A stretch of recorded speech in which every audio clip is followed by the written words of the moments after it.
Our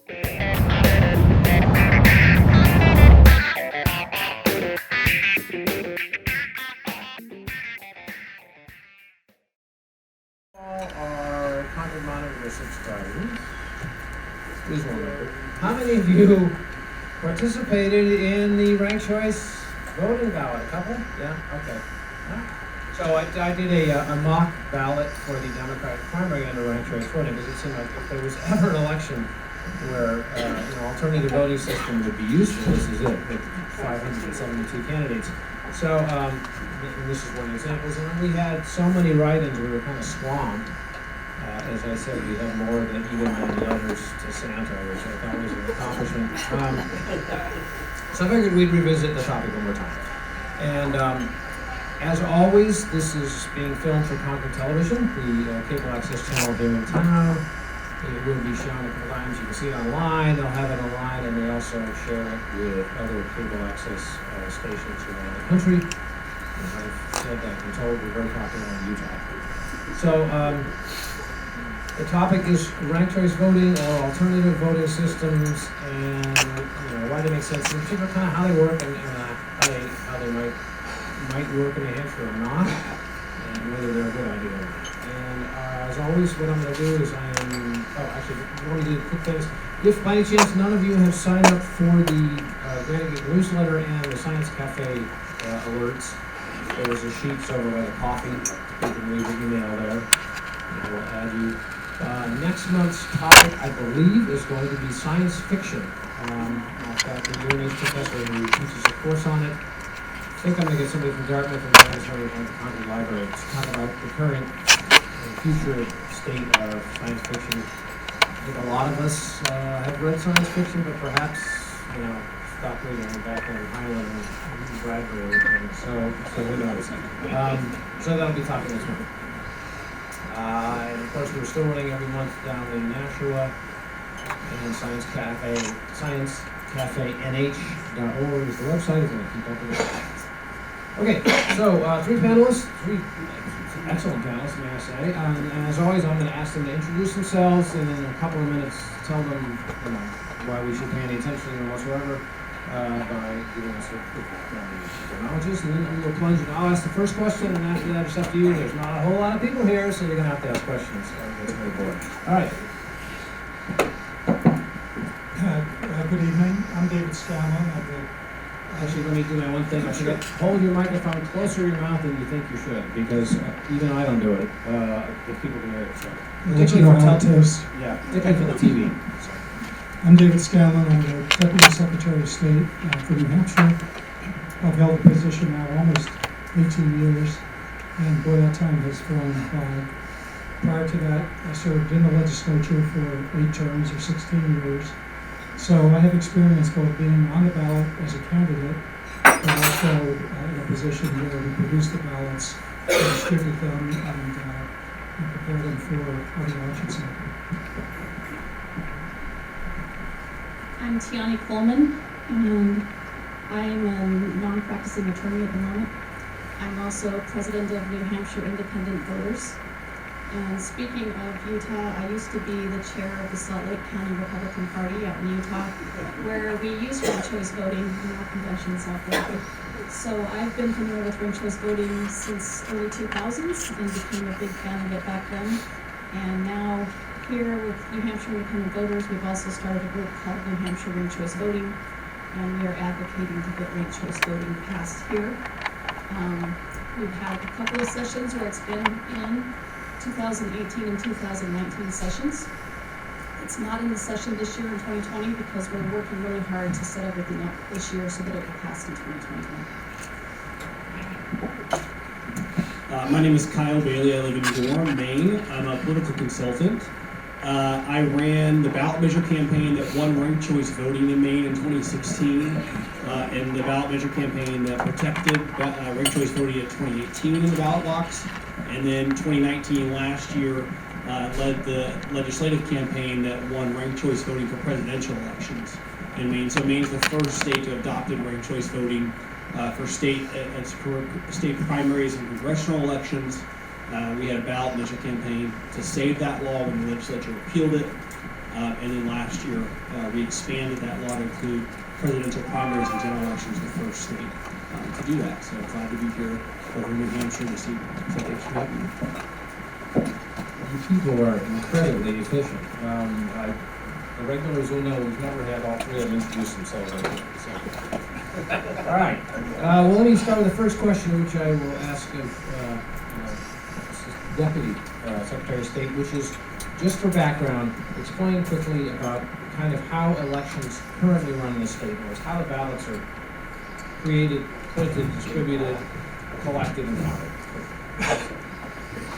Quickly.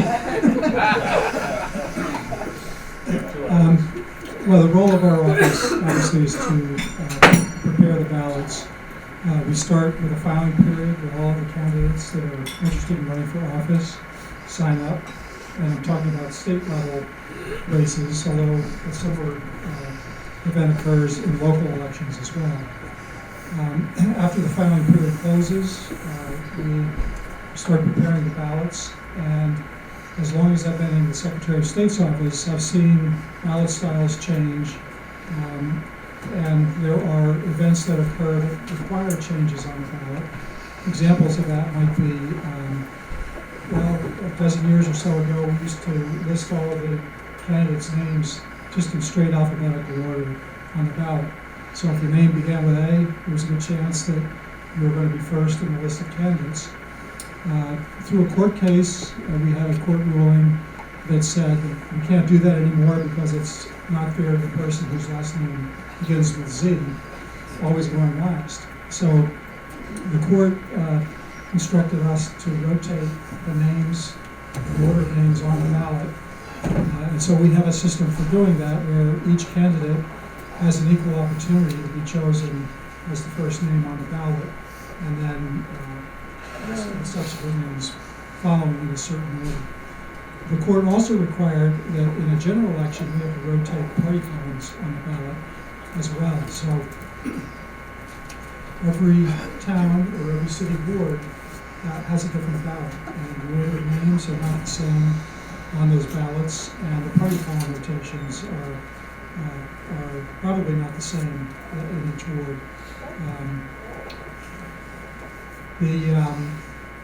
We use a local printer where we print over 1 million ballots for a state election every year, every election. In a party primary, we're actually printing 2 ballots because there's 2 elections, one for the Republican Party, one for the Democratic Party. And if there were another party, like the Libertarians have been, then there's a good chance that we will print a primary ballot for them as well. New Hampshire has a ton of candidates.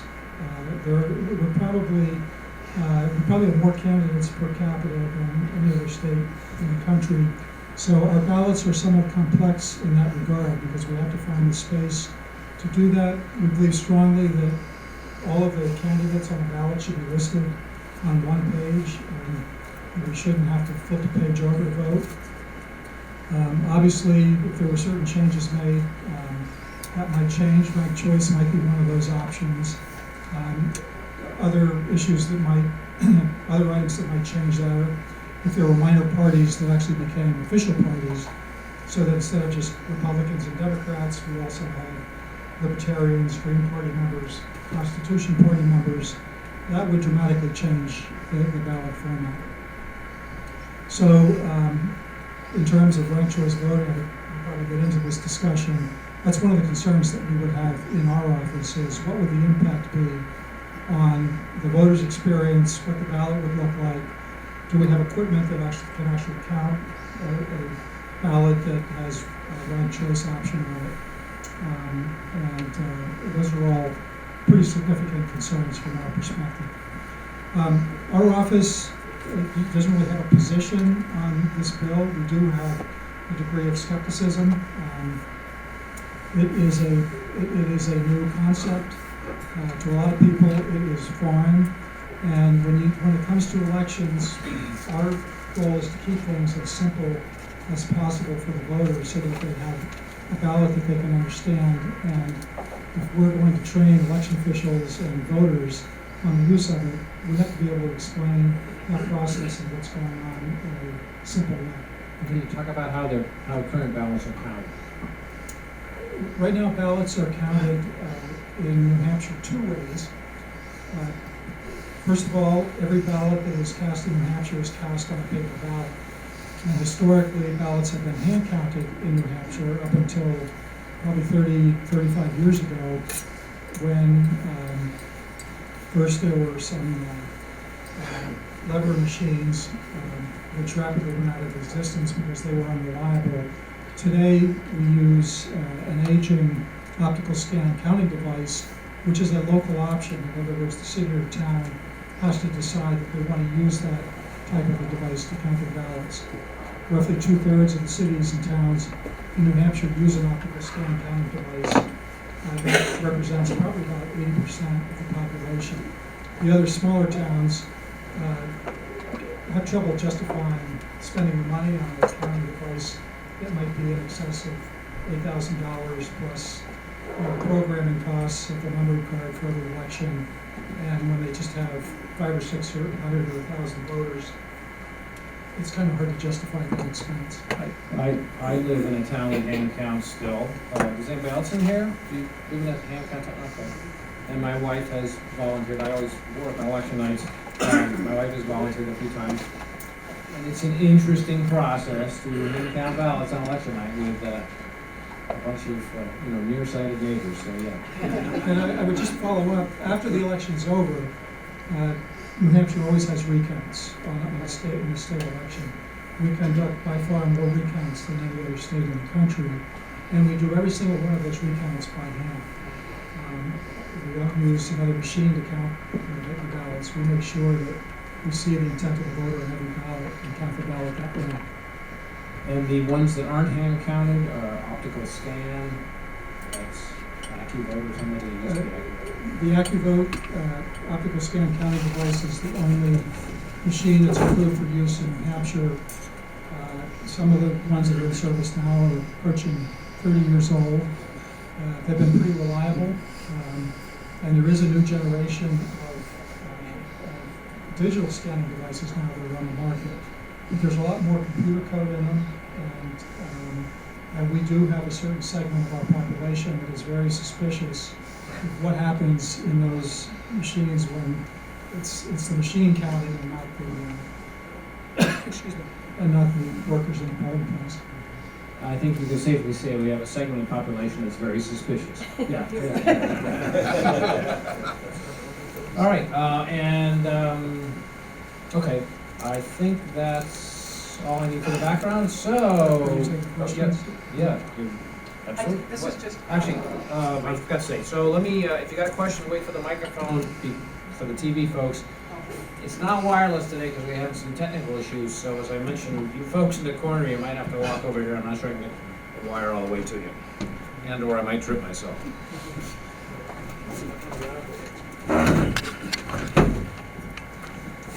Okay. Hi. I was at a meeting last night where we saw samples of the Republican and the Democratic primary ballot. And we were all frankly shocked at the number of people in both parties. We had no idea all these people were running. It was incredible. You mentioned, essentially, it's drawing from a hat or some sort of a random selection for the first person on the list. My question is actually, we were wondering how you decided the subsequent placement. You mentioned that there was an order, and it was kind of, I was wondering where you were going at. What is that? In the federal offices, and the presidential primary ballot it falls into that category. We actually rotate the names on the ballots around the state so that each candidate appears in the first, last, and intermediate positions as equal a number of times as is realistically possible. So with 33 candidates on the Democratic presidential ballot and 17 on the Republican side, each candidate on the Democratic side is going to be first, not quite 100 times. No, it's not really even 10. Yeah, so that's how that works. So they're rotating. You've got them. Yeah, I got it. Yes. Across. Now the ballot for each polling place is exactly the same. They don't the ballots are not different within a polling place, but, you know, Ward 1 in Concord will have a different rotation than Ward 2 in Concord, and then you carry that out within the state. The reason that there's so many names on the presidential primary ballot, and this is one of the reasons why, you know, New Hampshire has the first in the nation primary, and why we're celebrating the 100th anniversary of that on February 11th, is that it is very easy for a candidate to have their name placed on the ballot. And it's really one of the few places in the country where that fourth grader that has the dream to go up and be president, if they carry that through to 35 years of age, you know, they can actually try and make that happen. And the requirements to be on the ballot, simply fill out the Declaration of Candidacy that states that you meet the requirements of the U.S. Constitution, 35 years of age, or a natural born citizen of the United States, and you've lived in the country for 14 years. And they pay $1,000. And if they can do that, their name will appear right next to Joe Biden or Bernie Sanders or Elizabeth Warren or anybody else. Our Vermin Supreme. Vermin Supreme is not running in either party this year, so. Are you kidding? He actually obtained the Libertarian nomination for, I don't know if it's governor or president, but he's running as a third party candidate, so there's a different process for that. All right. Okay. Other questions? We start here while he's close. Just a quick question, how often do the optical scan ballots not match the hand count? Is it pretty accurate? They're actually very accurate. And there are, whenever we do a recount, there are usually slight changes in the numbers. And the reason for that is if a voter marks the ballot in a way that the machine will not read it, but the moderator or the person counting the ballot can determine the voter's intent, then that ballot gets counted. So it will be, you know, it'll show up as an extra vote. I can actually help answer that. As a reporter, several elections ago, there was a recount in one of the floaterial districts that covers multiple towns. And one of the towns was hand counted and two of them were machine counted. And actually this happened in two districts. And in both cases, the number of ballots changed was higher in the hand counted town than the machine counted town, which obviously is not statistically significant, but it was an indication that, as my wife has seen, when you know, you're 11:30 at night, you're counting ballots, it's hard to be perfect. So, all right.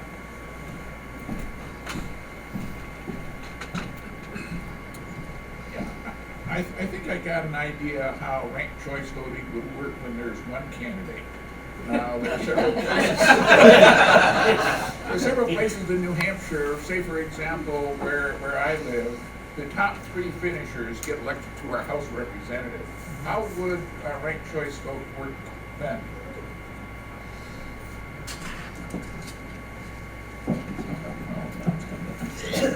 Well, there are actually different methods for multi-member districts.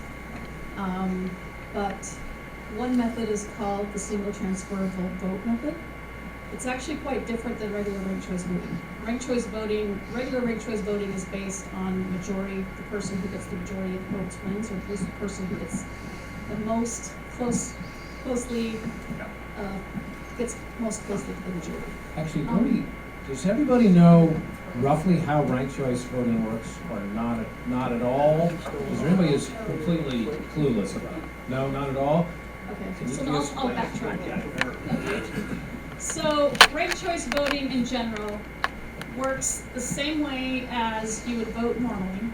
You just go in and vote. Normally you would vote for one person. That would be your first choice in a ranked choice ballot. But then you get to also say, if there are more than two candidates, you get to also say who your second choice would be, who your third choice would be, and so on. And then the way that it's counted is that when they count the ballots, if the first thing is count everyone's first choices, they don't pay any attention to second or third choices. And after they count everyone's first choices, they tally it just like they would in a regular election. And if one of those candidates got a majority of the vote, then they just say it's over. But if nobody gets a majority of the vote, meaning nobody gets more than 50% of the vote, then what they do is they eliminate. So it's like an instant runoff election. It's a runoff election, but it's done right there. You don't have to come back for a new election. And so what they do is they eliminate the bottom candidate who got the least number of votes. So they're considered eliminated, and then they do a second count. And in the second count, everyone's votes still count for their first choice if their first choice is still in the race. But the people who voted for the eliminated candidate, if they were counting them again, if you were voting again, you wouldn't be able to vote for someone who's not on the ballot. So they don't count your first choice anymore because your first choice has been eliminated. So then they go to your second choice and count your second choice. So it's just like a runoff election, except that you're able to do it on one ballot. That's how it normally works. Now, in a multi-member district, like I said, it would be different. In a multi-member district, what they do is called they can do it other ways. Sometimes they do it other ways, but the one way to do it is to do a single transferable vote, where they're kind of doing the opposite. They're saying, okay, if somebody already got elected, if someone already got enough votes that they got majority and they got elected, then they have a bunch of excess votes. And the people who voted for them, their votes kind of being wasted because they've been excess. So they can then count their second choice to see who they want. And that usually results in more of a proportional representation, actually, rather than majority. So if you have 3 representatives, instead of having 3 who all represent the majority view, you might get 2 who represent the majority view and 1 who represents the minority view. So it makes it more evenly distributed. It's a different thing. Does everybody understand sort of how ranked choice voting though works? Okay. Can I just go at it Absolutely, please. just a different way too, real quick? So let's say Tiani and I are running against each other in an election, and it's just the 2 of us, right? And so we run a campaign. It's a spirited race. We all go vote. And on election night, the votes are all counted, and I get 60%, or let's say I get 40% of the vote. Tiani gets 60% of the vote, right? But suddenly, this gentleman decides to enter the race, and he and Tiani are very similarly aligned politically, right? And so what ends up happening is that they end up splitting the vote. Their supporters and each other are very like-minded, right? And so what happens is I'm over here with my 40% of the vote. The people who are behind me, right? But what ends up happening here is that they end up dividing the other 60% of the vote, so that one of them gets 35% of the vote and the other one gets 25% of the vote. So what happens? I got 40% of the vote. I win the election, even though 60% of the voters clearly wanted to go in that direction. So that's what can happen under a first-past-the-post plurality system, the way that we've typically voted for a long time, or most places have voted. What ranked choice voting does is says, wait a minute, do people really want the guy who got 40% of the vote to win?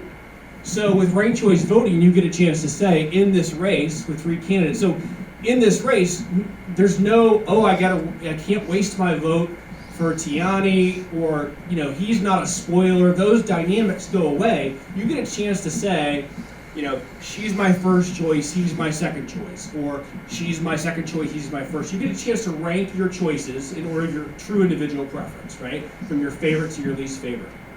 And what happens on election night is we count all the votes to see who is your favorite choice, right?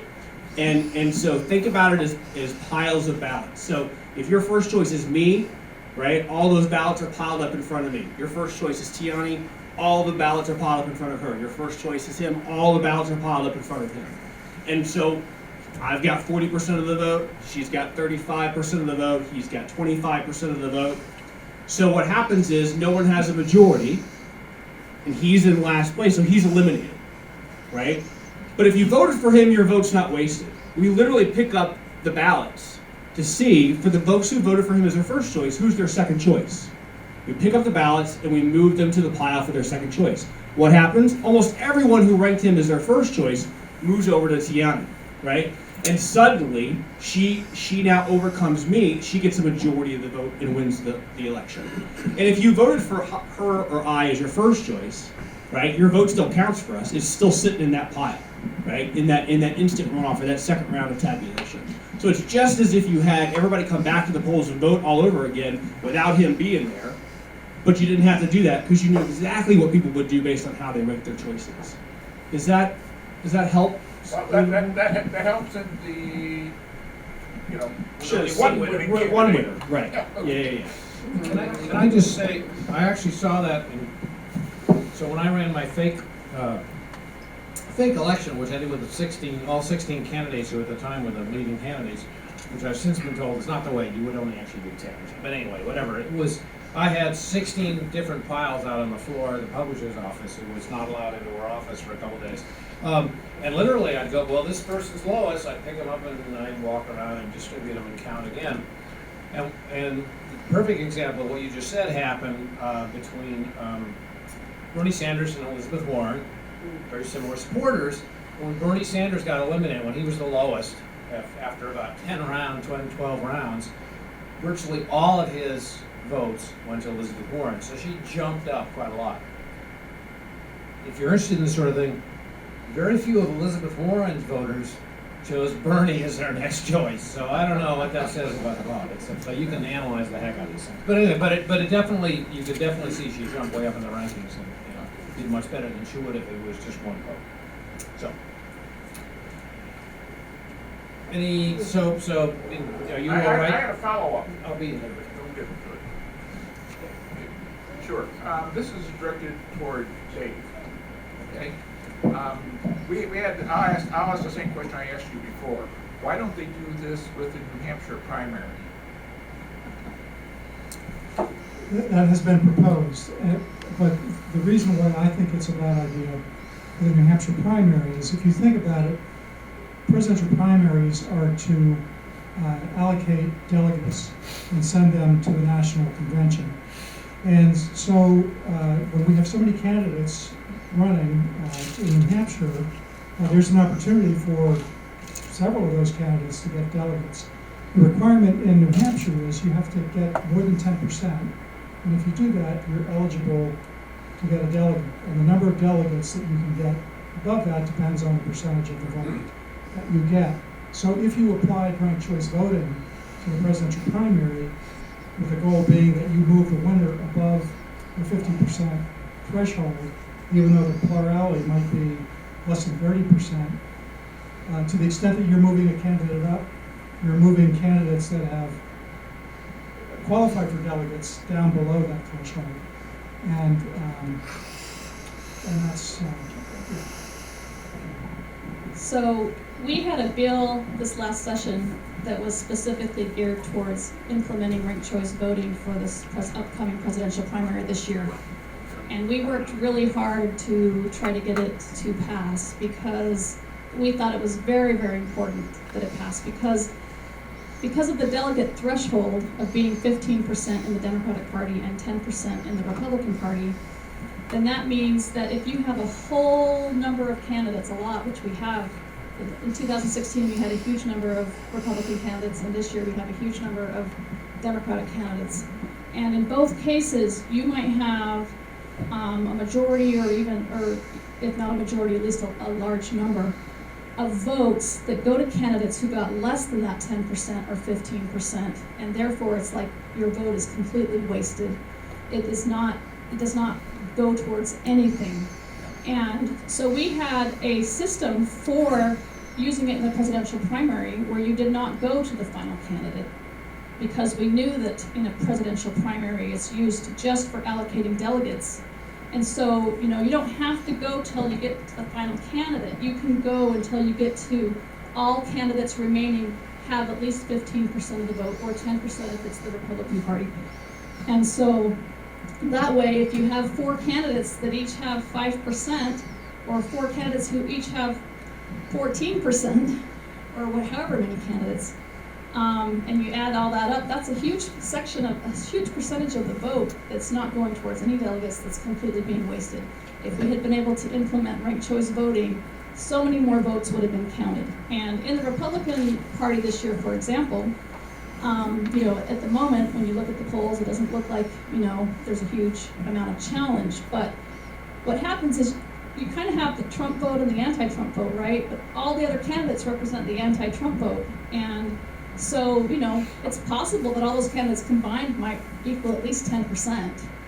But because they're splitting the vote, probably none of them, unless something changes, probably none of them will get 10%. And so it doesn't accurately reflect the will of the voters. Well, you answered my follow-up question, which was, given that you have an algorithm for ranking, you know, determining a second place, third place, and so on, wouldn't that answer your question? You know, with using ranked choice voting and allocating delegates? You don't have to decide policy here in front of the TV camera.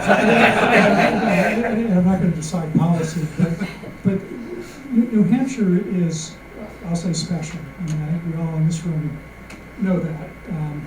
And the reason is that the eyes are on our state after the Iowa caucus is over. I mean, they're on the state now, but there's a really intense focus after the Iowa caucus is over.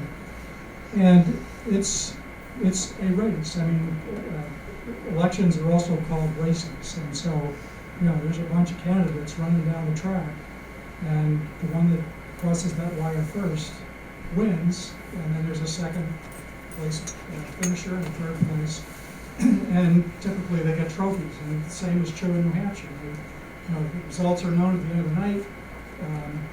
They claim victory, or, you know, claim they're the comeback kid, and then they move on to the next, the next nominating event.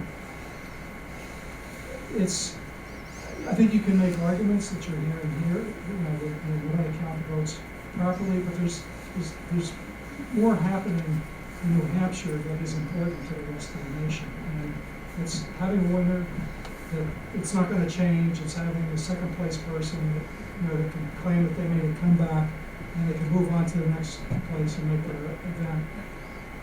If you go through a process where, you know, the person that clearly came in first, you know, by 4 percentage points on the night of the election isn't the winner the next morning because of the way the votes were recalculated, I think it does something to that process that it may not be beneficial. All right, there's another question over here. Hi. Who does the tallying of all this? In Concord, we don't count our ballots unless we absolutely have to. If the books match the tape, which they usually do, we don't have to count ballots. We know how many ballots were cast. We know how many uncounted ballots. So now the people that have got there at 6 o'clock in the morning, and now at 7 o'clock at night, 7:30, now they have to start counting ballots. So my understanding is that there are digital scan devices that can count and determine the outcome of a ranked choice vote, and I think they use them in Maine, and it worked there. As far as New Hampshire goes, though, I did check with a vendor that services the machines in New Hampshire, and I mentioned that the machines are aging now; they're 30 years, and those machines will not accommodate a ranked choice ballot. So if that was the direction that New Hampshire decided to move in, then we would have to make available counting devices that would accommodate the ranked choice voting. Okay. That's an interesting revelation because that's not what came out in the hearings. I have not personally verified that, but we have someone who has been doing ranked choice voting for a long time who said that he went and looked into the machines that are being used in New Hampshire and that they could be used. They did require a small software upgrade, but it's a free software upgrade that's available now, or a very minimal cost. So it's not a really big change to be able to make them able to be used in a ranked choice ballot.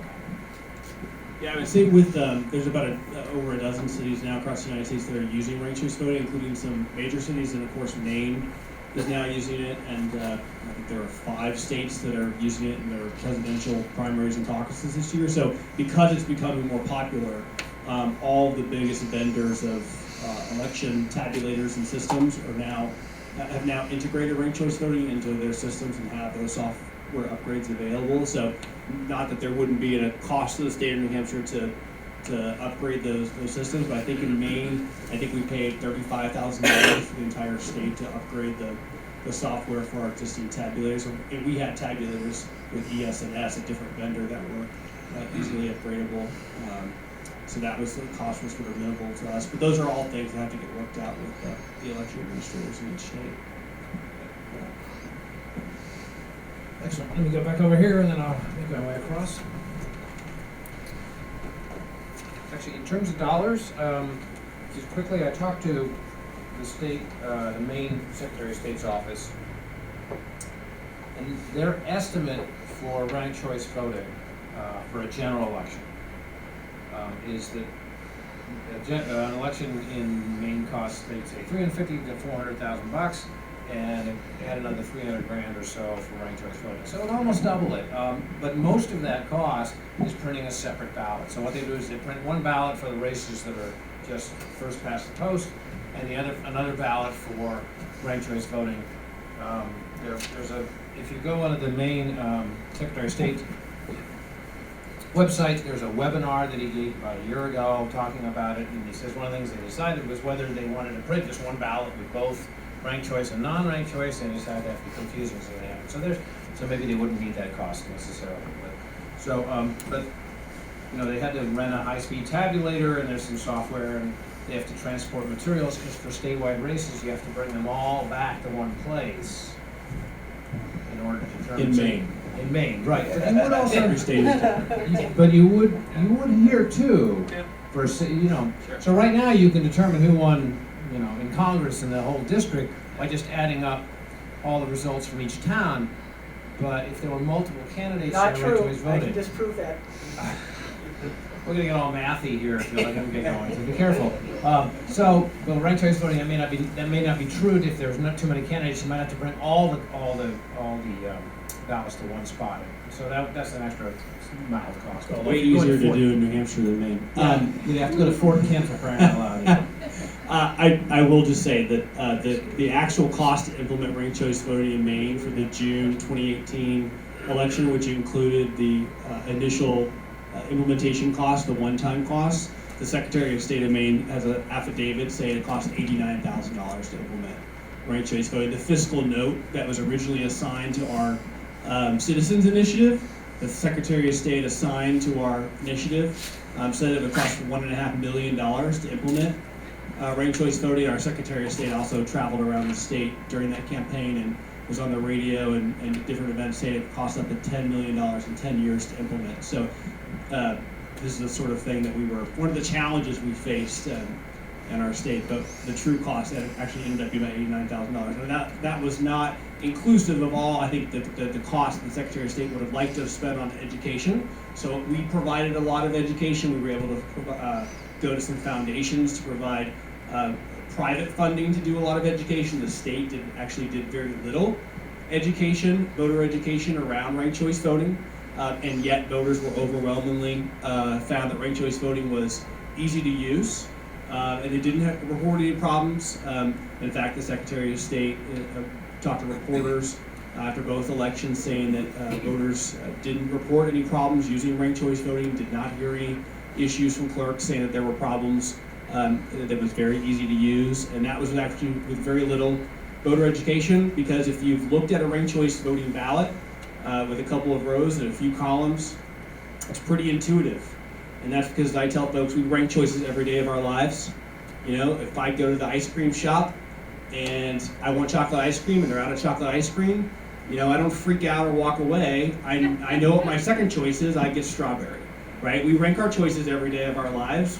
It's how we operate as human beings, and if we can make that with everyday choices, with the things we eat and the cars we drive and where we want to go for dinner, we pretty much do that with politicians too. So, yeah. There is a sample ballot of the Maine an election there that can be passed around if you want to take a look at what it looks like. It's not terribly complicated. Much less complicated than what I put together in the paper. So, you over here, yes. I'm actually town moderator for Dunbarton, which is 2 towns over. We have 3,000 inhabitants, right now about 2,100 voters. And in the last presidential election, 1,700 of them did vote, for about 80%. And we hand count. And so I'm not sure it's a question, more of a comment about the nature of change. I can't imagine how we would hand count those ballots. We were there till 3 in the morning, the last presidential election. We would be there for days. Well, so let me tell you what we do in Maine, and then the others can talk. So in Maine, because we do central tabulation with ranked choice voting, at the local level, nothing changes for clerks and the local election administrator. So you're just counting on election night, first choice rankings, and that's what you report to the state. And then the ballots get, just like you would in a recount, the ballots get boxed up and sent by the state police or courier service, deliver them to the Secretary of State. And they have a high-speed tabulator that they run the ballots through to process and be able to do the ranked choice voting tabulation. So there's no more work on local towns. One of my town clerk calls me a curmudgeon because I won't let go of hand counting. But part of why I don't want to is what it does for the community. There's not a lot that pulls a big area, small population town together: the school, the elections, and getting people to stay and count the votes. It becomes kind of a social event. We bring in snacks. There are people who volunteer every time, and I would hate to lose that. It's good to know that there'd be a way to do it without having to. And most of our towns are hand count towns in Maine too. Yeah. Thank you.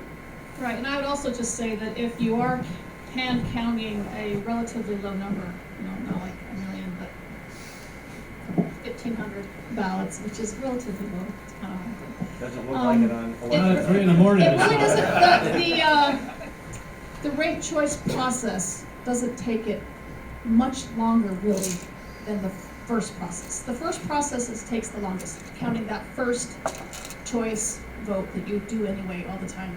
Because what you do is when you count them, each time you get a certain person, you make a pile for them. So you have a pile of everyone's first choice votes.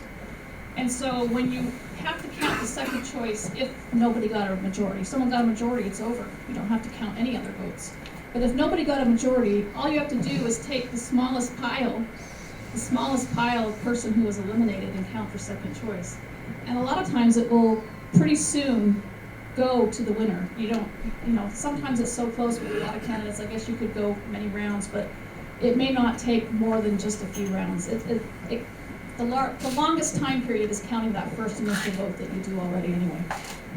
So with my 16 candidates in my fake one, I had to go 14 rounds. I had to do all the way to the last 3. But that was weird. That was sort of thing. And realistically, I suspect that even if New Hampshire got ranked choice center, it would be a long time before we got it at the local level. So, and if it's not at the local level, then my wife and his volunteers don't have to worry about it. That's really the way it works. Correct. All right. You've already asked a question. You're not getting Matthew out of that. Not yet. So I'm the guy who had that letter published in the Concord Monitor saying that the ranked choice system should not be used for the presidential preference primary because it is a preference primary. So, and the argument that Mr. Scanlan gave against using it was actually a very weak argument, as you heard. The idea of it's about allocating delegates, you just say, all right, well, we'll only do it until such time as everybody who's left has a delegate. That's not the real reason you don't want to have ranked choice for presidential preference primary. The real reason is because New Hampshire's significance is much more about sending a message than about some actual numerical results that result in the choosing of one president ultimately. And we don't know ahead of time how many so-called tickets out of New Hampshire there are, because more than one person can exceed expectations. And if someone who's currently got high expectations does poorly, like, let's say, using current numbers, if Elizabeth Warren does poorly, that may open up a hole such that Tulsi Gabbard coming in 5th, she is so much higher than her expectation that we say she got a ticket out of New Hampshire. And it's not so much just us, it's the political establishment. In other words, it's within the Democratic Party making that decision of how many people came out of the New Hampshire primary. It's not something that we have a known threshold beforehand. So we just want to give those numbers, here's the top preferences, here's the next preference, and leave them there and let people look at them and decide what's going to happen in future primaries. Can I say something to That wasn't very quantitative for a math guy, I must say. I would say that I really think that ranked choice voting gives a much clearer message of what the voters want. You know, if you have two candidates, let's say, because in the polls leading up to this particular presidential primary, up until just very recently, they were all showing that probably only 2 candidates in that long list of 20 could surpass the 15%. And that meant all the other candidates were split up all the rest of the percentage. So only, 30% of the vote or so was going towards 2 candidates. So a huge percentage of the vote was not. So only 2 would get delegates. That just kind of says, okay, these 2 got 15%, but it doesn't really say at all what the voters want. Whereas if you use ranked choice voting, you start to see, oh, well, this person who's in top, everyone keeps wanting them. So they really clearly are at the top because all the other people that are at the lowest, people want them. Or it might show the opposite. It might show that 15% is their sealer, sorry. And so they're not going to get very much further because all these other people, that's their last choice, and they all want this other person. And I think it really makes it much more clear what the voters in New Hampshire want. And since a lot of other states are now moving towards using ranked choice voting, I say a lot, but it's starting to happen with a few, and it will then be more. If New Hampshire doesn't adopt ranked choice voting, we're going to start being insignificant. We're going to lose the power of first in the nation primary, in my opinion. Okay. So my question was for the gentleman from Maine. I'm just curious, what were your, because you've dealt with it for a couple of years now on an increasing rate, what would you say were your top 2 positive things that come out of it? What was 1 or 2 negative things? And these were things that you weren't expecting or that got reinforced. And was there anything that was like a real surprise that you had no idea was going to happen that now you've seen because you've been doing it for a couple of years? So what would your response be to that? A couple of positives.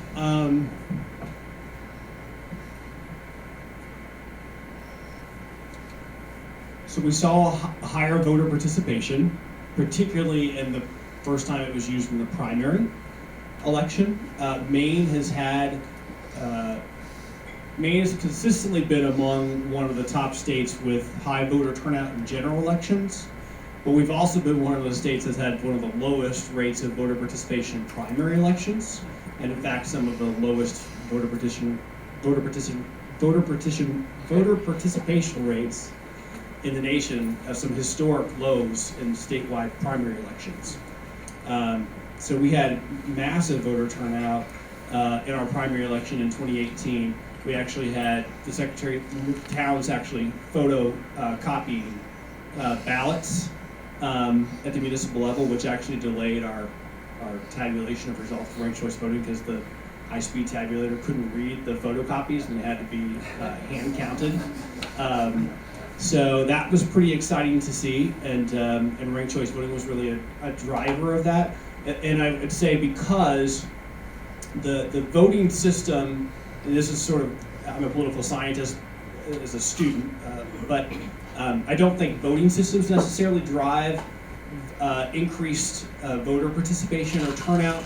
but I think that they enhanced democracy. So what I mean is that ranked choice voting accommodates competition in a healthier way, right? So when you have ranked choice voting, it sort of levels that playing field. It gives you as a voter more choices, and you can express your truer preferences about a candidate, rank them. There's no spoilers, there's no vote splitting, right? So candidates are freer to run. It sort of levels the playing field, and what that does is it's empowering, right? And so maybe voters who maybe stayed at home before because they're the kind of candidates they liked get labeled as spoilers and never win and da-da-da, so why would I go vote?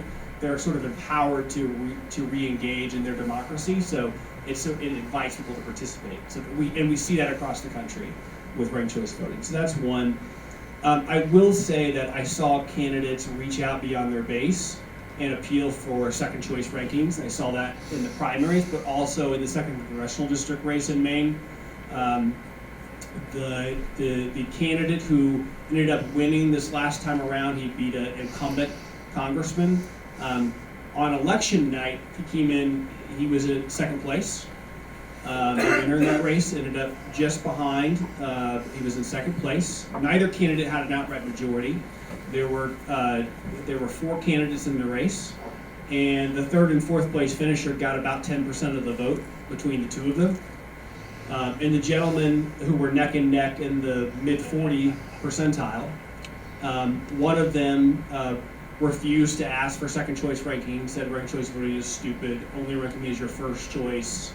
And the other one said, reached out to the voters who voted for one of the third-party candidates and said, I hope you'll rank me as your second choice or third choice if I can't be your first choice, and really reached out to those independent third-party voters. And as a result, by a 2-to-1 margin, voters who voted for one of those third-party or independent candidates ranked that individual as their second choice, and he ended up overcoming that incumbent and beating him in the instant runoff round of tabulation of ranked choice voting.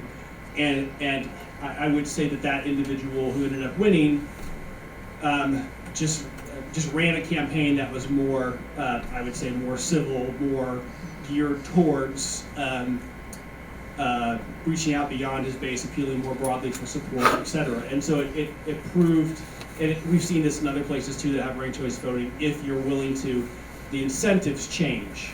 Instead of sort of trashing and burning and mudslinging, as a candidate, that doesn't serve you well for attracting second and third choice rankings from voters who like another candidate better. So those are quick positives. Really quickly, any negatives? Hold on a second, before you go there. Sure. So what was the reaction to the supporters of the guy who didn't win, who was ahead on election night? Because I know this has been an issue Sure. in some place. People think, it's a gimmick and you've stolen the election. Yeah, it's the same reaction you see in other places where that same thing happens. That's who your opposition ends up being, and so we have some opposition from that individual who ended up losing the race, and from some of his supporters who just sour grapes. Yeah. But it didn't end up being, a legal issue or anything like that. Yes. So the perfect example is Burlington, Vermont, which had it. This happened, and everybody said, "What the heck? We didn't want this guy to win," and so they threw out ranked choice voting. Well, there was a special election and narrowly lost, and they're about to put it back on the ballot again because it's so popular to bring it back. But and there was a lawsuit. This gentleman filed a lawsuit after he won, challenging ranked choice voting on every single U.S. constitutional issue, and he lost in U.S. District Court, and the Circuit Court for the First District agreed with the U.S. District Court. So on federal constitutional grounds, every court has upheld ranked choice voting as fully constitutional. So, this is what you find with ranked choice voting from a negative perspective, and this is, to me, is so interesting. Everywhere ranked choice voting has come up, where opponents have been, in some places it's been Democrats who oppose, in some places it's been Republicans, in some places it's been labor unions, in some places it's been, business groups. It varies on who thinks that they have something to win or lose from changing the status quo, and who's in power and who's not. And so in Maine, when we started running our first campaign, the folks who had more power than not tended to be the folks who were more opposed from a partisan perspective, from an ideological perspective, and that's just where it is. But the first campaign we won, we got support across the political spectrum. It's, these reforms, especially ranked choice voting, it's a nonpartisan reform. It's a nonpartisan reform, because in Maine, we had 9 of 11 governors elected without majority support, and 5 of them had one with less than 40% support, which is sort of what brought about the conversation about ranked choice voting. And of those, we had 6 governors who won without a majority in a row. 2 were independents, 2 were Democrats, 2 were Republicans. So it was really, for us, a conversation about, okay, what do we want for our political process, not about helping one party or the other, or independents for that matter. Any surprises? The final part, was there like something that happened that no one figured or no one thought about? The biggest surprise for me, was the fact that the voters approved ranked choice voting in 2016 by the second largest referendum vote of the people in Maine's history, and then 1 year later the legislature turned around at midnight and repealed the law. So what you're saying is maybe the party bosses don't like it. I mean, yeah, some people in both parties don't like it. Well, yeah, all the parties. Yeah, the powers that be don't like it. I mean, we had allies in both political parties, for sure, but there are folks who don't like it and will fight it. But it has to be, what we found is that it has to be a people-powered movement that wins over the politicians, because you're the constituents. Yeah. And what was so amazing as well in Maine was that after they did that repeal, the people rallied again and passed it again, and then they used it, and they passed it while they were using it, and then they were able to get the legislature that had repealed it to pass it the next year for the presidential election. So they liked it so much they just kept expanding it. So that's a really good sign. I know you have a question, but I just wanted to say real quick too, back to the other question about the candidate who thought that they rightfully won because they came in first on the first ballot, but then the other candidate who was in second overtook them, right? And this can happen, a lot of times in a ranked choice ballot, the person who came in first to begin with stays in first. But sometimes they don't stay in first, they get overtaken by the second choice. But I think in the cases where the second choice or the third choice or whoever ends up overtaking the original first choice, rather than saying that that person stole the election, I would say that in our current system, where we have so many people winning in those instances, they're the ones stealing the election, because they are winning without a majority of the support. They're winning because they're getting other people. In some instances, they are literally purposely putting other candidates in to split the vote. In some instances, they have nothing to do with it. But either way, some other candidates are splitting the vote, and they're winning by, in a sense, stealing the election. So ranked choice voting makes it better. Yeah. Okay. Can I just say, in my mock ballot, the guy who came in first on the very first count, through all 14, came in first at the end. So I spent several hours for no purpose at all. And also in terms of the surprises, so this is the Maine Secretary of State, his webinar, they were asking about it. He said, I like this. He said, one of the things that came up, we had a high-level state official. This is after they'd done their first ranked choice voting primary. High-level state official came up and said, but we don't have ranked choice voting for governor, but he and his wife swore that they voted by ranked choice voting for governor. In other words, the balloting was for governor. Because they voted by absentee, we had the local office pull the ballot. So we can expect them. They took them out of the envelope, put them in a new envelope, and they were fine. He said, I guess we're crazy because they swore they granted choices for governor, but they hadn't. That was the power of suggestion. People who swore they got the wrong ballot. So he goes on to talk about it. They heard a lot of complaints, but they were never able to find that any of the complaints were like this. Power of suggestion that people think. I just want to say also that even though your first place stayed in first the whole time, I wouldn't say that it was for naught. Because in a real race, it's very powerful for, it makes a lot fewer complainers who don't like who won or whatever, because in the end they're able to see that that person who won really won, and then they can really govern. So. Okay, who hasn't asked a question yet? You haven't. I will come. I'm happy to get you to come over. Okay. Have your you were talking earlier how Maine had a very low, basically turnout, and I believe New Hampshire is, David can speak to this, I believe New Hampshire is ranked consistently like in the top several, 2, 3, with a single day voting. Am I correct in that? Yes, New Hampshire consistently ranks near the top of the states in just about any election, but Maine historically has had very high turnout as well. Okay, so you were talking about load, but we've always, In some statewide primary elections, like gubernatorial primary elections, things like that, not general elections. General elections were very high. okay. But the other thing you were talking about, when you had done your mock vote, Yeah. and you'd gone through, 16 people, 14 rounds, some of those people, it's their 13th choice.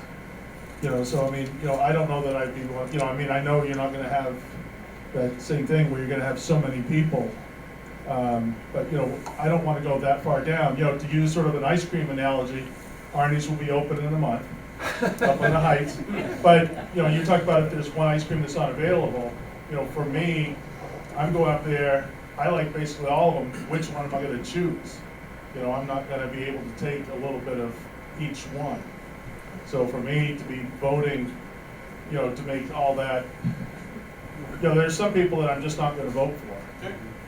And you don't have to. Right, no, but it just, when you have that many different choices, and I know it's usually only gonna be, 3, 4, 5. I'm the moderator in Chichester, and you talk about making it simple. It's amazing the ballots that we've had to eliminate because, for a state representative, it says pick 3. And they're marking 4, 5, or 6. So I cannot judge their intent. So, some things you think are very simple, but for years it's been the same exact thing.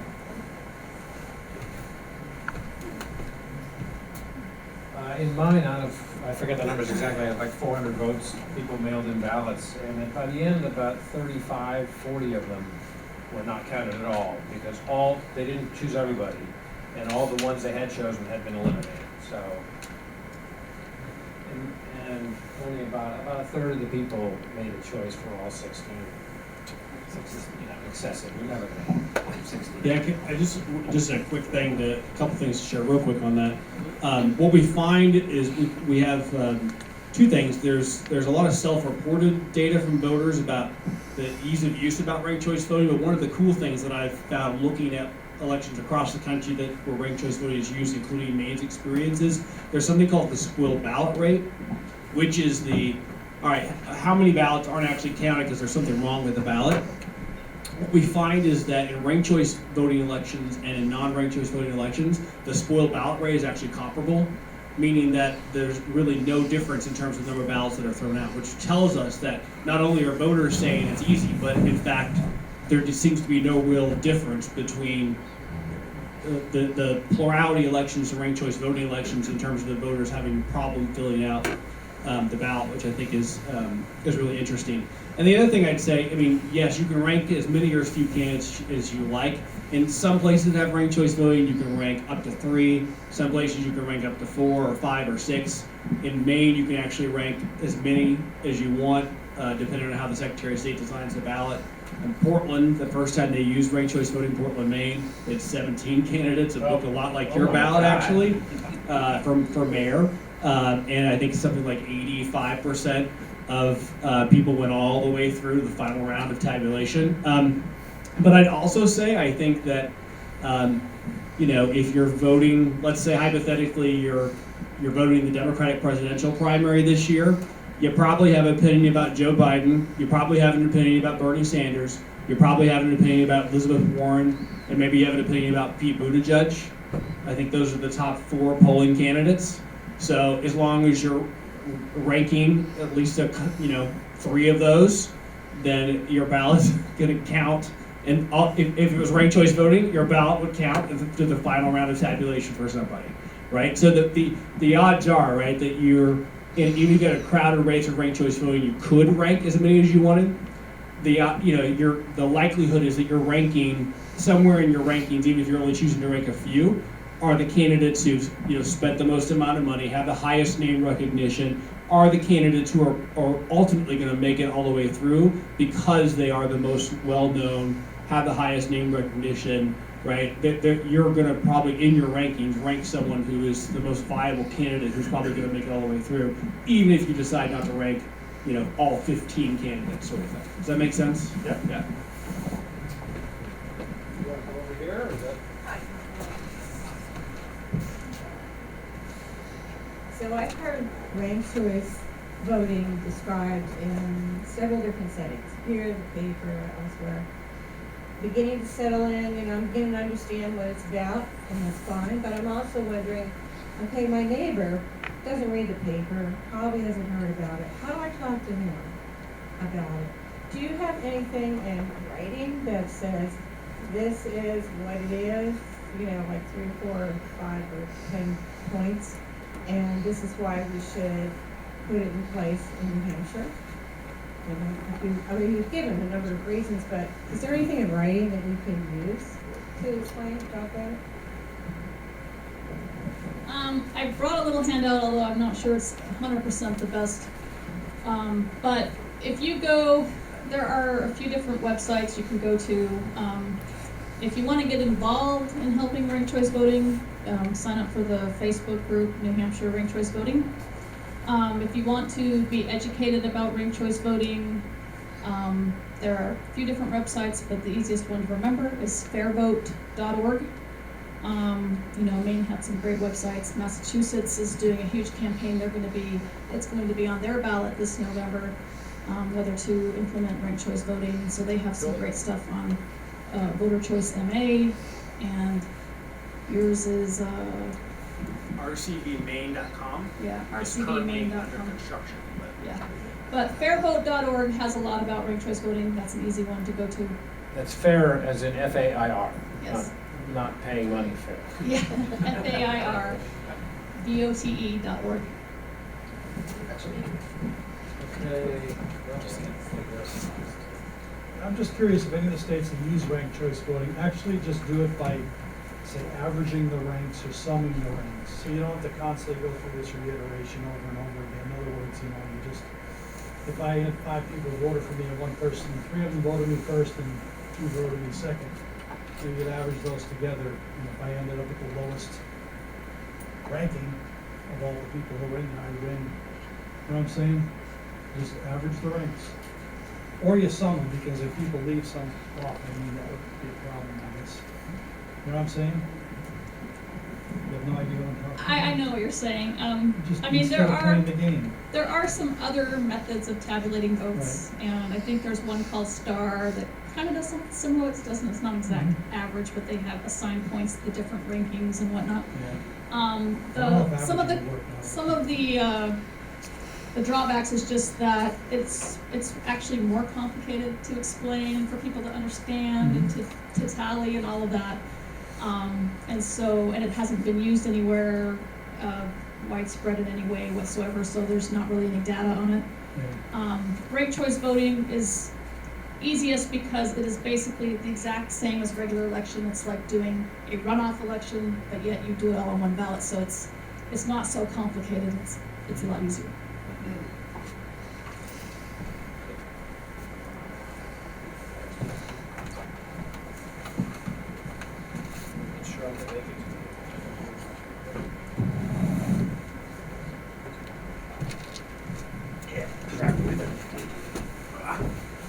I'm wondering whether in the situation where you have, say, 27 candidates,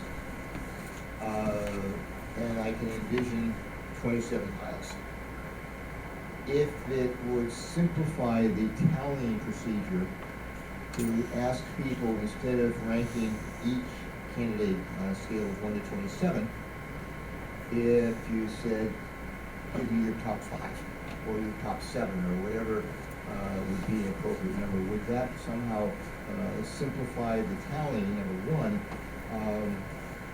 But would that also end up being less fair because the lower tier is going to be dropped off sooner?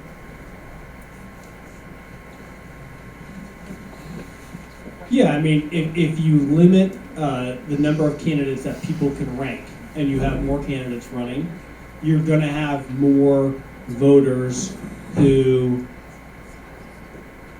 ultimately may not, in their rankings, have a candidate who is in the final round of tabulation, right? So they may not make it all the way through the final round of tabulation. So when you limit that opportunity to rank, then you limit the option for that voter to sort of make it all the way through. Is it more democratic than a plurality system? Sure, because when you have 27 candidates running and you have pick one first past the post, someone can obviously win with 9% of the vote, right? Which is a problem. So it's obviously better than not. But I'd also say that once again, as I said before, if you've got a lot of candidates running, there's probably a Joe Biden, Elizabeth Warren, Bernie Sanders, and Pete Buttigieg in the mix who are polling towards the top and are going to attract more votes. What we do in Maine, look, the reality is the most candidates we've ever had run for governor, I think, is 5 in a general election. We had 3 this last go around. We had 3 before the time before that. We had 4 before that. So we were really adopting ranked choice voting in our state to try to accommodate an existing challenge, which was the fact that we had 3, 4, or 5 candidates in a general election and upwards to 6 or 7 candidates in a primary. And so I think that's probably the most common scenario in most states. I mean, some states have 3 or 4 or 5 candidates in a primary, maybe 3 or 4 candidates if you factor in independents or third-party candidates in general elections. So that's what this reform is really about, is about giving voters the opportunity to express their true preferences about candidates in those races where you've got, a half a dozen candidates or so, especially at the state legislative, congressional level, et cetera. And also, I talked to a ranked choice voting guru, Howie fan, who has indicated that in most cases, 10 will usually accomplish, 10, even less can often do it, but 10 almost always accomplishes what needs to be accomplished. So usually if you can at least rank 10, you can, most voters will be able to end up with their final guy in the final. Not everyone will. As a follow-up, same question, same issue, and then Yeah. So you raised a point that interests me. If you have a primary election of, say, 7 candidates, closer. and some of those candidates, or one of those candidates is going to go on to the general election, would the scenario, could a scenario be that the top 3 finishers in the primary are then contending in the general election, and then you would have a re-ranking, or don't think, you're shaking, so obviously things don't work that way. Well, In other words, our primaries always winner take all? no. Louisiana. Right. If there is such a thing as, for example, Alaska has a ballot measure right now. It's called Top 4. And so what they're doing, what Top 4 would do, would be it would put all the parties together in the same race. And so then that would be the primary, just like California and Louisiana and all those. California, Louisiana, Washington State, and some races in Nebraska do that currently, where they put all the voters together in the same, all the parties together, so the Democrats, the Republicans, Independents, Libertarians, Greens, everyone's in the same primary. Right, it's kind of like a nonpartisan primary, except people are allowed to have a party, but, or at least anyway, they're allowed to express what their preference of party is. And so then in some of those states, they have what's called top 2, where they just take the top 2 to the general election. But what Alaska's proposing is that they take the top 4 and move them to the general election, and then they use ranked choice voting in that general election. Wow. There are other things that can be done besides that as well. There's different things that can be done where they could have more than one from the primary go forward. But no, in most primaries, it is just one. Okay. Question here, over there. Yeah, I've had time to brew on my question here, so I've got a couple of comments before I get to my question. one thing that I would like to make a comment on is that since, I'm gonna take a wild guess and say that Trump's gonna get 42% of Republican vote, just, because that's pretty much what he's been his entire, of the Republican vote. No, I'll say, he'll get more, all right, whatever. I would really like to know what the representation would be if we used ranked choice voting on the remaining 58%, or whatever the percent is. I want to know if Bill Weld gets a significant batch of votes, especially because many of the Republican primaries have been canceled. It matters what New Hampshire says. There are a lot of reasons that, in addition to that issue, it matters. New Hampshire's first in the nation primary status is and should be challenged, in my opinion. We're not representative of the country. We are, you know, our demographics, you know we're not representative of the country. You know that. And if the people in the tiny little state of New Hampshire who have such power in this first in the nation retail primary, and I do think there's value in a retail primary. I do think there's value in it. But if they realized that their votes, how many of their votes are being thrown away and not even going to count for a delegate selection, they would be really pissed. Seriously, I don't think people understand that. People don't get that. We need to help people understand that. And so here's my question, David. Can you help us, as a reporter, identify after the election? Not him, David. Oh. No, you.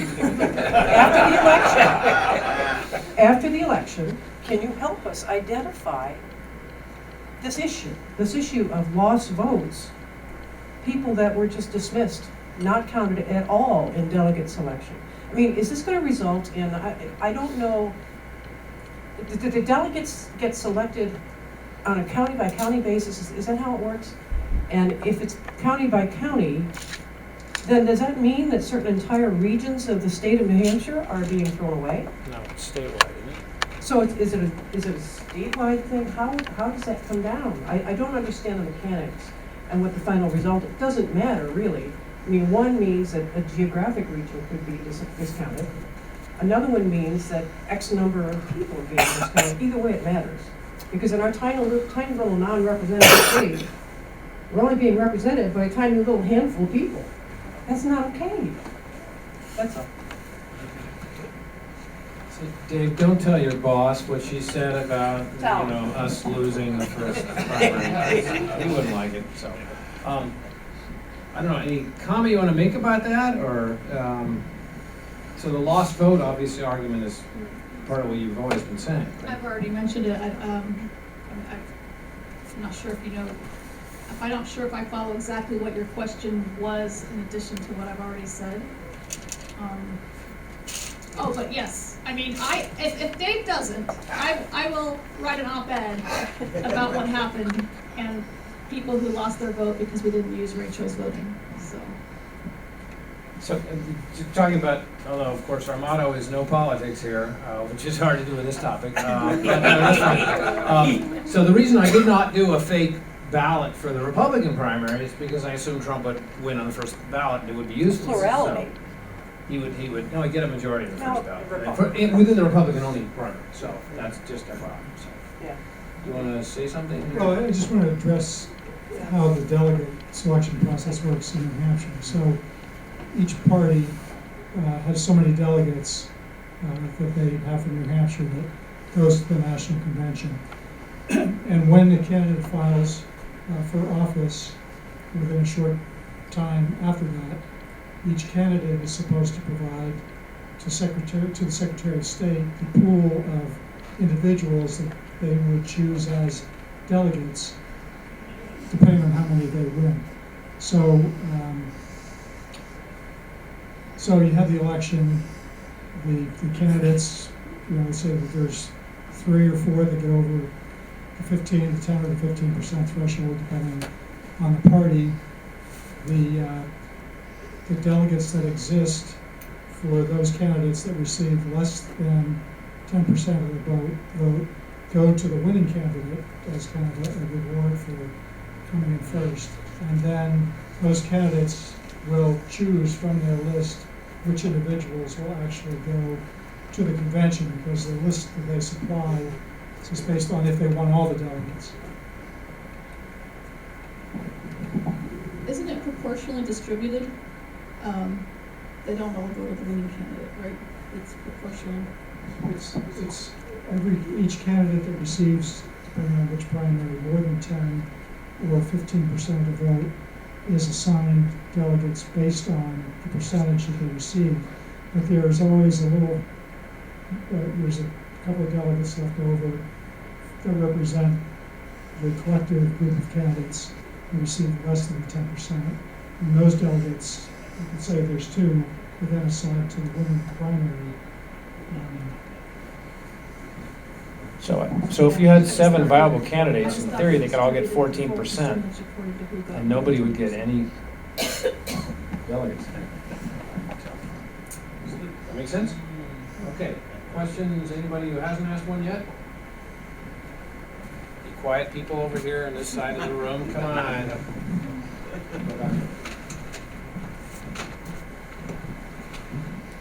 This question only applies for Maine. Why do you need primaries? Because we have ranked choice voting.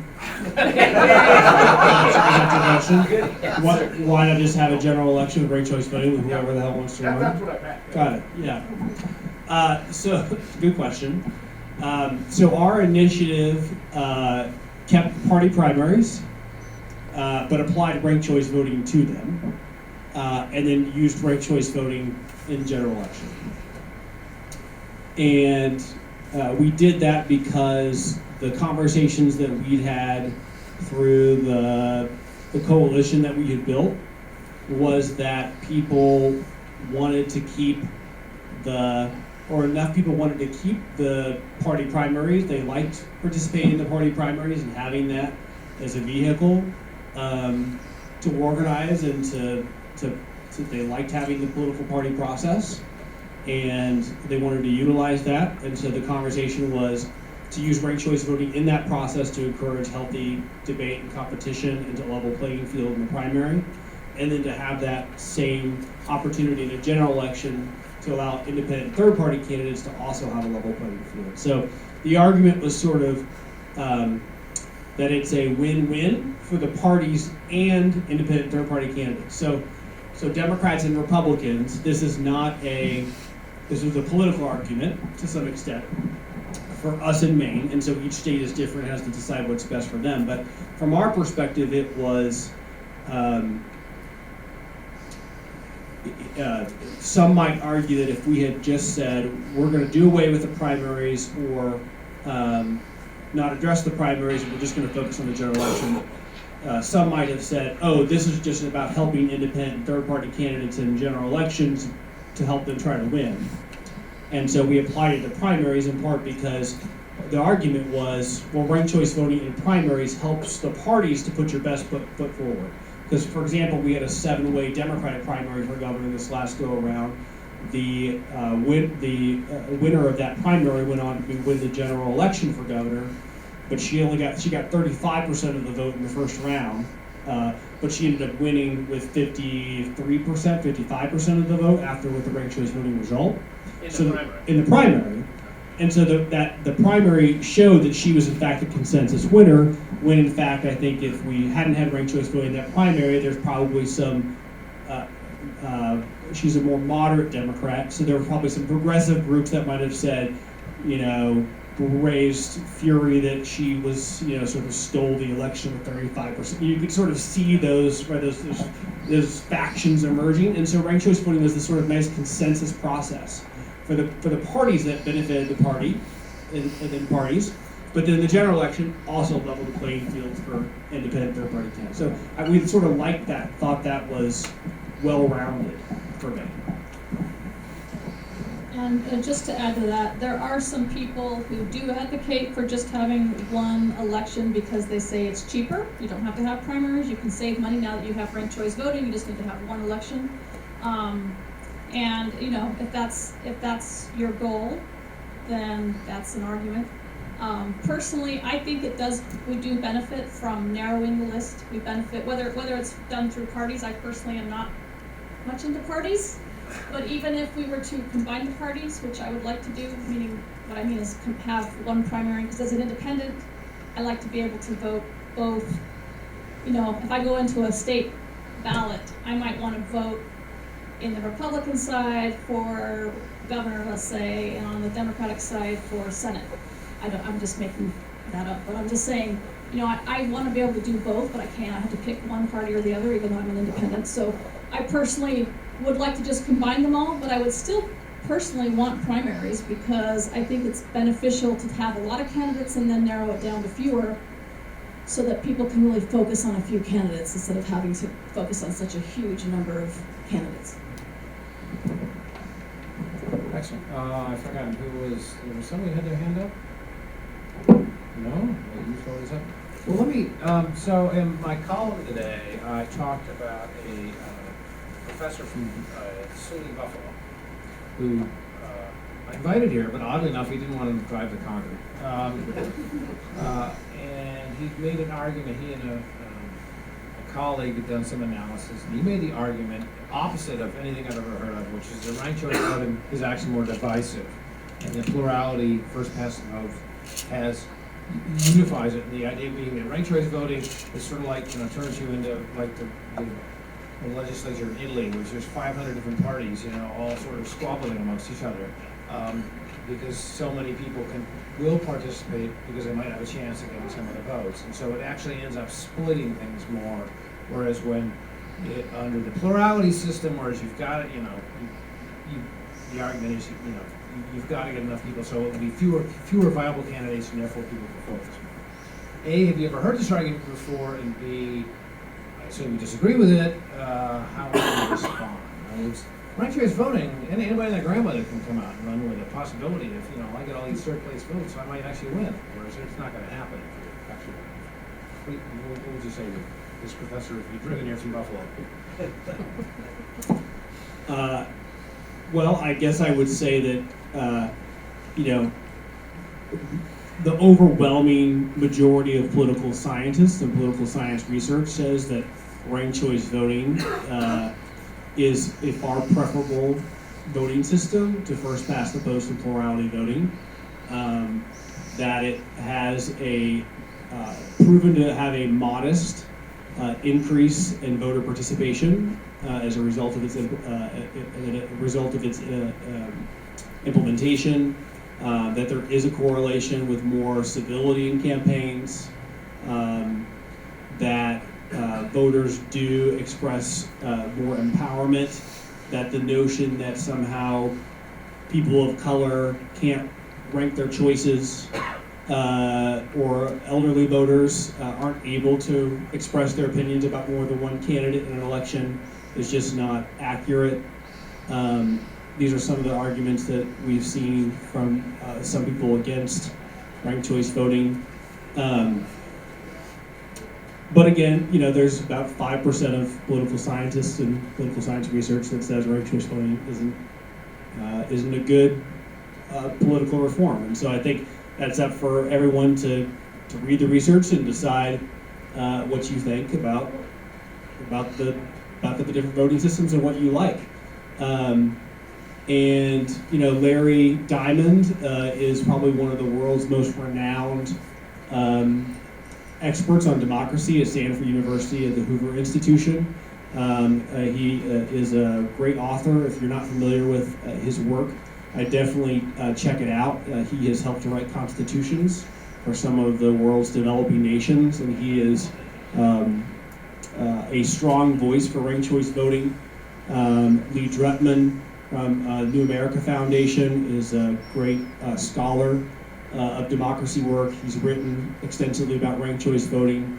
Caroline Tolbert is another professor at the University of Iowa who's conducted a number of different research studies about ranked choice voting. Others have as well that show these correlations. So you can go online and find some of this research, and you'll see a couple professors who've written some research in opposing ranked choice voting as well.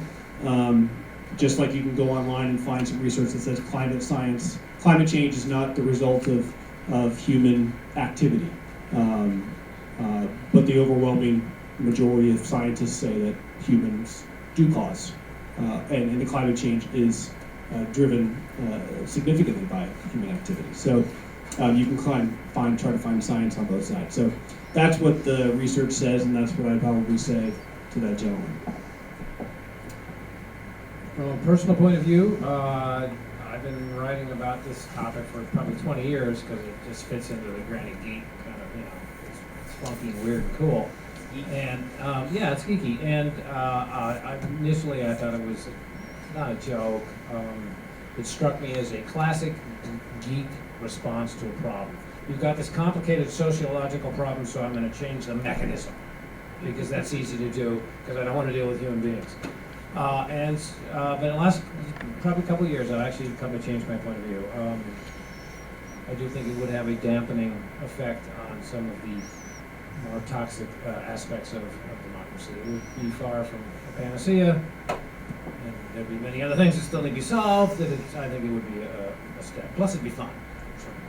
Can I just say something about that too? Because I agree with you. I don't think ranked choice voting is a silver bullet by any means, but I do think it's something that we can do to improve the process.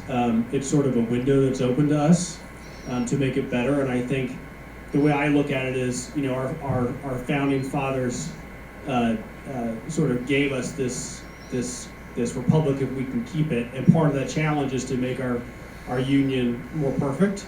And I think with each generation, we have a responsibility to strengthen our democracy and find ways to tweak it. You've got to pop the hood every once in a while and tune her up. And so this is how I see ranked choice voting as sort of a tune-up on the car and making sure it lasts and that the kids and grandkids have something good to drive forward. And that's sort of how I look at ranked choice voting is making sure that we leave the kids something good to drive forward that's going to get them where they need to go next. Okay?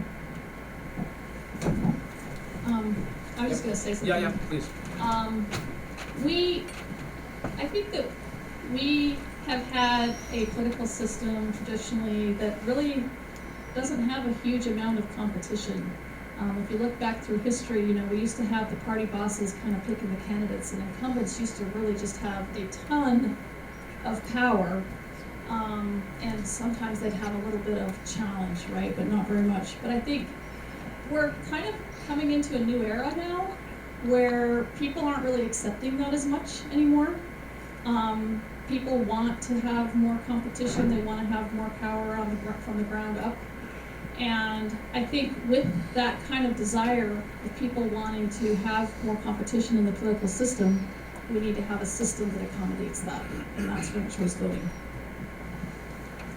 I'd like to go back to your earlier description of one of the alternatives when you have multiple candidates that need to be selected, and you talked about taking the so-called excess or the wasted votes for the number one candidate.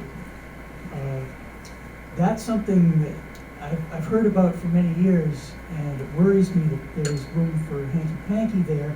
The way you described it literally, it would be the people who vote earliest in the day would have a much higher probability that their ballots would go to their second choice. So can you talk more about, is there some shuffling or some way that you can negate that? She's talking about multi-member districts where you're not just electing one person, but you're electing more, like you do in the House for many state House races for the state House. Kyle, did you want to say something about that? Well, I was just going to say that, there are a couple of cities in the United States that use, it's called proportional representation. Yeah. So when you use a ranked balloting for multi-member districts, and there's some videos online, and it's something that took, I had to watch the videos a few times to sort of understand it. And some countries use PR, proportional representation too. It's called, there's some videos called Animal Kingdom on YouTube you can find, and they show you, I know this is, if you have to sort of geek out about this if you want to go watch it, because there's several different ways to sort of do this, but if you have like 10 minutes sometime and you actually care to go watch it, if you go YouTube, Animal Kingdom Proportional Representation, it shows you the different ways in which, and through like animals, like Little Kingdom thing. It's a cartoon thing, but they show you like basically how does like New Zealand and how does other countries like elect their parliaments. And most of these are sort of parliamentary systems, which the United States is probably unlikely to use because we're not a parliamentary system. But basically, you know, what the gist of what multi-member district with proportional representation is, it says that, hey, Massachusetts has 12 members of their congressional delegation, and they're all Democrats. But 30% of people in Massachusetts are registered Republicans. Shouldn't a third of the members of Congress in Massachusetts be Republicans? So why don't we draw the congressional districts, instead of being one member of Congress per district, why don't we put 3 members of Congress in each district so that we have 4 districts of 3, right? And that in each district elects 3 members of Congress, and we use proportional representation so that 2 of them are Democrats and 1's a Republican, so that Massachusetts sends 3 Republicans and 9 Democrats to Washington, D.C. to represent the state. That's the gist of proportional representation, that basically says, just because Democrats have 70% of the votes in a state, well, Republicans are still 30%, so shouldn't they have some voice? Or vice versa, you know, if a state is the flip, you know, 30% of voters are Democrats and 70% are Republicans, shouldn't Democrats have a couple of seats and voices as well? Shouldn't you get some representation as well? That's sort of the gist of proportional representation. It's sort of seen as being maybe the truest form of democracy and representation, but it's a little more sort of confusing, I think, for us, because we don't sort of structure ourselves in a parliamentary way we're not familiar with sort of structuring our elections in that way. All right, so what about my question of how do you neutralize the potential is an unequal distribution of the second, third, and lower choices among the people who had that first choice that was declared the winner, so such that the excess is distributed equitably? Okay, just first off, it's not done like in order. It's not Okay, done like that's good. the first people to the polls, they start counting them, and then they say, oh, this person's already won, so now, no, they count all the ballots at the same time, just like they always would.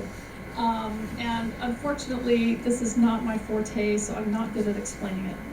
But it works in such a way that they count everyone's first choice, and then once so the people who have a majority have already been elected. Oh, wait, And- okay. It's about political. You put every single ballot in a pile for its first choice. Right. You don't stop for any pile just No. because that pile's sufficiently tall. No, it's just Okay. it's the same as what we Yeah, already okay. what I've already explained for when you elect one person, Right, right? You okay. count everyone, and people that have a majority get elected, right? All right, in so this- now there's a pile that is 3,000 ballots taller than it needs to be to declare that candidate elected. Which 3,000 ballots do you take out of that pile to redistribute? Sorry, I'm not an expert on proportional representation either, but it's not about picking up ballots and moving them around. It's about percentages of vote, and it's about percentage of vote share, and if the top candidate gets 40% of the vote and you only need 33% to win, then they have an excess of 7%, and it's about looking at that. It's about taking that 7% over the line and considering that as excess vote for their party. You need it's a more about parties. precise definition of that 7%. Are you saying you take all the entire stack, and you get the proportions of that stack, and you take a proportion? It's not about individual ballots. It's about percentage of vote, and it's about political parties to making sure that there's fair representation. I think it's the, Well, it's tough to explain. It is done by mathematical formula, but I will say this, in our bill, we had a provision for that for the multi-member districts. I think the bill that's coming up in 2021, we're not going to be doing that yet, or it would be a separate bill. It wouldn't be the same, because it is somewhat of a different concept that needs to be considered separately. And also because of a provision in the state constitution. So we're going to be focusing on other races at first. Single winner races? In 2021, yes. We're getting near the end here. If we want to geek out, we're going to talk about Arrow's theorem, which is says basically there is no perfect system, right? Ken Arrow, who won the Nobel Prize for Economics, partly for that work. And And some people, including myself, many years ago, looked at that and said, well, that means then we shouldn't try using any alternative system. But we won't go there. So, but just Really time for another yeah. question. I just wanted to let everybody know, my understanding is ranked choice voting is used in other areas. One of the big ones coming up very soon is Academy Awards. Not for all of them, but for Best Picture, they use ranked choice voting when everyone gets to vote. So, pretty cool that it's not just in politics, somewhere else too. There's some professional organizations that use it as well, right? Journalists? No, they're not, I said professionals. I'm curious about whether and how much, if at all, ranked choice voting is used in other areas, other nations, other areas of the world. That's a question.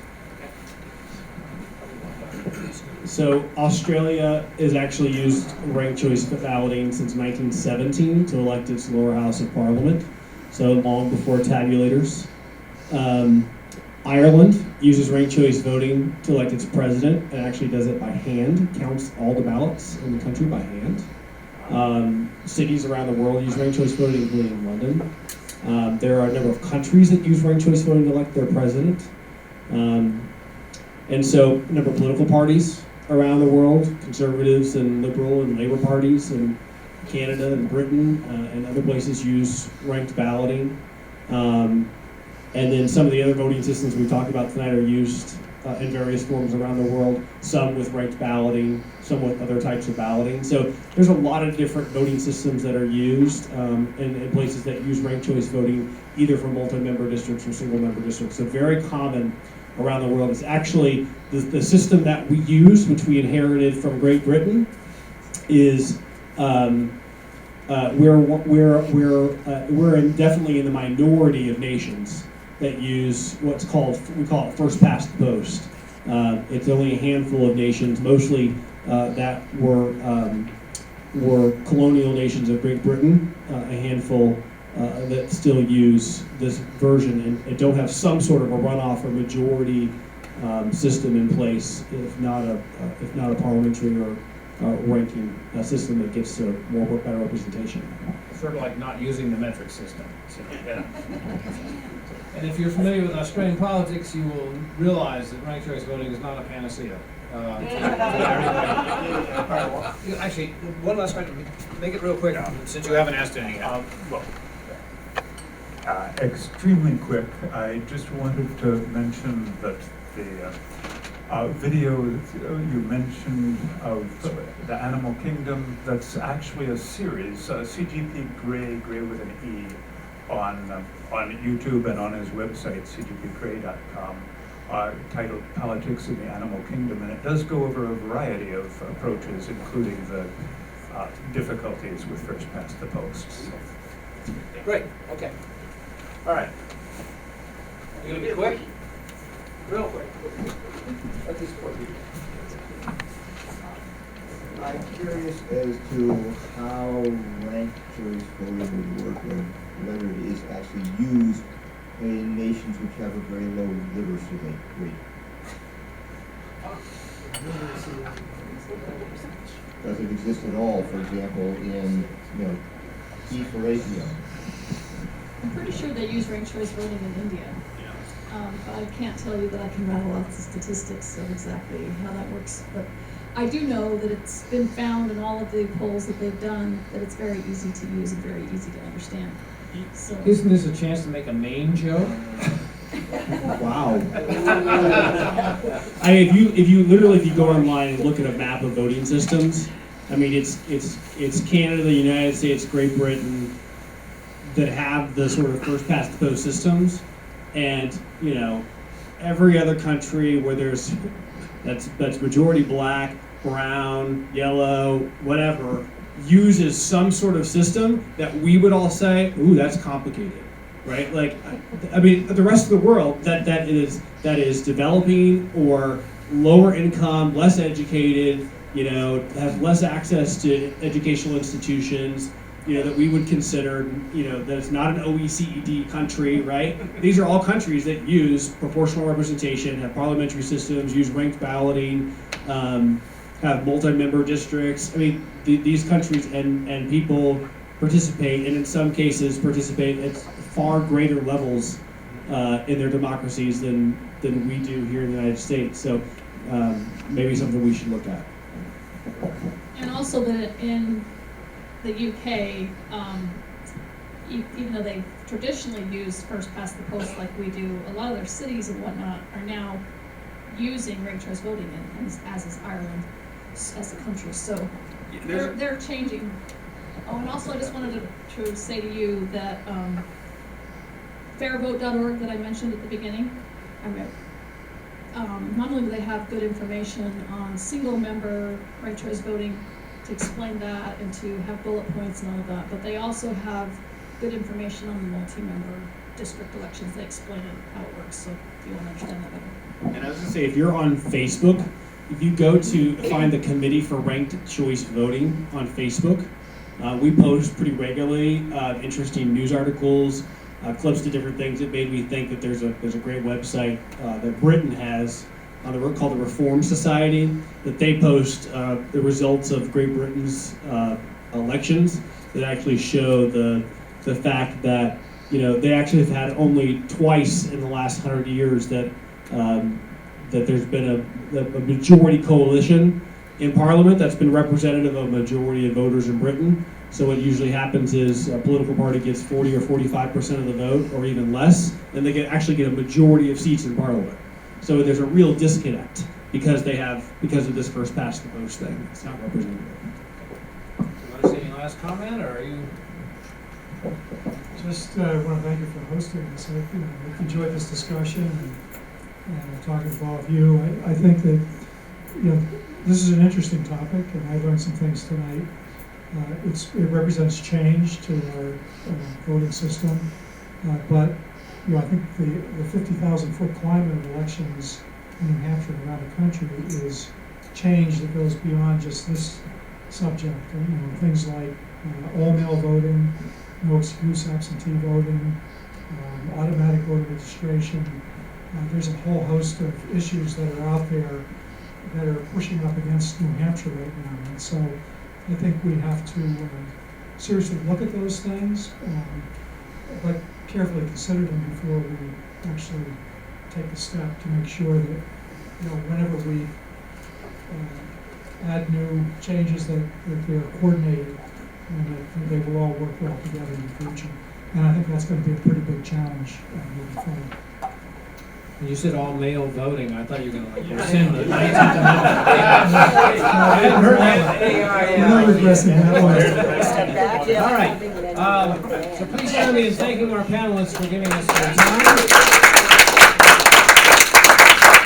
Thank you for showing up, and tell your friends to show up, because the restaurant wants more people to buy their food, or else I'm not going to give you the free room anymore. So next month, as I say, the topic's going to be science fiction, and sciencecafenh.org is the website. As always, sign up for the newsletter, and if you're on the newsletter and or looking at my blog, you'll see I will say when ConcordTV puts this online, so you can show it to other people. The first email I got said like February. Yeah, I 21st messed up the or date on the something. first day. Maybe, I'm just saying that might have been back. Get a handout. Yeah, come on. Thank you. Hey, and be sure to thank this guy, because I can tell you from experience, election administrators work really, really hard. You have no idea how much work they do. So be sure to be thankful. But everybody loves that.